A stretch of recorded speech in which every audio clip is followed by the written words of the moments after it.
ఈ రాష్ట్ర ముఖ్యమంత్రిగా ఉన్నటువంటి చంద్రబాబు నాయుడు గారు పేరు గొప్ప ఊరు దిబ్బ పాలన చేస్తున్నటువంటి ఆయన ఈ రాష్ట్రంలో నాకు లైట్ కూడా ఎక్కడైనా వెలగకపోతే నాకు తెలిసిపోతుంది అని చెప్పుకునే ముఖ్యమంత్రి గారు మరి నిన్న కేజీహెచ్లో సుమారు 12 గంటల పాటు విద్యుత్ సరఫరా అంతరాయం కలిగితే మీ టెక్నాలజీ ఎక్కడికి పోయింది? మీ టెక్నాలజీని ఏ కాకులు ఎత్తుకెళ్ళాయి? అటువంటి పరిస్థితుల్లో కనీసం ఆ కేజీహెచ్ అనేది ఎక్కడుంది? కలెక్టర్ ఆఫీస్కి ఎదురుగా ఉంది. కనీసం కలెక్టర్ ఎందుకు స్పందించలేదు? సరే, ఉదయం 12 గంటలకు కరెంట్ పోతే ఏదైనా రివ్యూ మీటింగ్లో ఉండొచ్చు, 1 గంటకో 2 గంటలకో కలెక్టర్ రావచ్చు. కానీ ఈ యొక్క యంత్రాంగానికి, ఈ యొక్క అధికారులకి కూడా పేద ప్రజల ప్రాణాలంటే లెక్కలేదు. ఎందుకు లెక్కలేనితనం, ఎందుకు నిర్లక్ష్యం అంటే పాలకుల్లో సీరియస్నెస్ ఉంటే అధికారుల్లో సీరియస్నెస్ ఉంటుంది.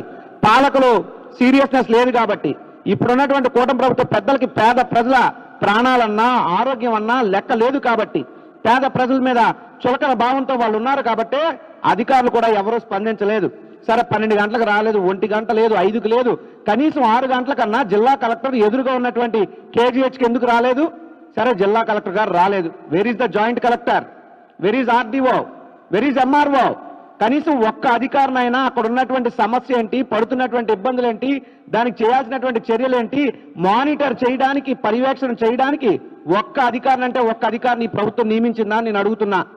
కనీసం అక్కడ ఉన్నటువంటి రోగులు ఏ విధమైన ఇబ్బందులు పడుతున్నారు, ఎవరు పట్టించుకున్నారు? కనీసం నిన్న కేజీహెచ్ సూపరింటెండెంట్ వాణి గారు, ఆవిడ మంచి వైద్యురాలుగా పేరుంది, కానీ ఆవిడ కూడా నిన్న విశాఖపట్నం లేరు. నిన్న సాయంకాలం రాత్రి సమయానికి ఆవిడ విశాఖపట్నం ఎయిర్ ఇండియా ఫ్లైట్ నుండి చేరుకోవడం జరిగింది.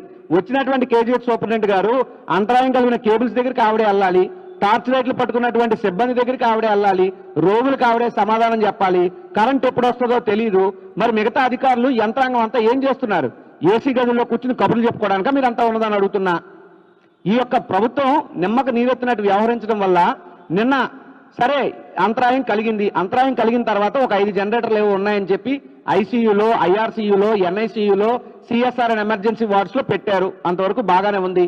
మరి వాట్ అబౌట్ గైనిక్ వార్డ్, పిల్లల వార్డు పరిస్థితి ఏంటి, ఎముకల వార్డు పరిస్థితి ఏంటి, రాజేంద్ర ప్రసాద్ వార్డు పరిస్థితి ఏంటి, భవనగర్ వార్డు పరిస్థితి ఏంటి? ఇక్కడ ఉన్నటువంటి రోగులందరూ ఏమవ్వాలి, చావాలా, బతకాలా అన్నటువంటి ఇబ్బందుల గురించి ఆలోచించాల్సిన బాధ్యత ప్రభుత్వం మీద లేదా నేను అడుగుతున్నా. ఒక 5 జనరేటర్లు ఎక్స్ట్రా పెడితే అయిపోయేది కదా. ఒక జనరేటర్కి ఉన్నటువంటి అద్దె ఎంత ఉంటుంది? రోజుకి 20,000 రూపాయలు ఉంటుంది. 5 జనరేటర్లు పెడితే మహా అయితే 1,00,000 రూపాయలు ఖర్చు అవుతుంది.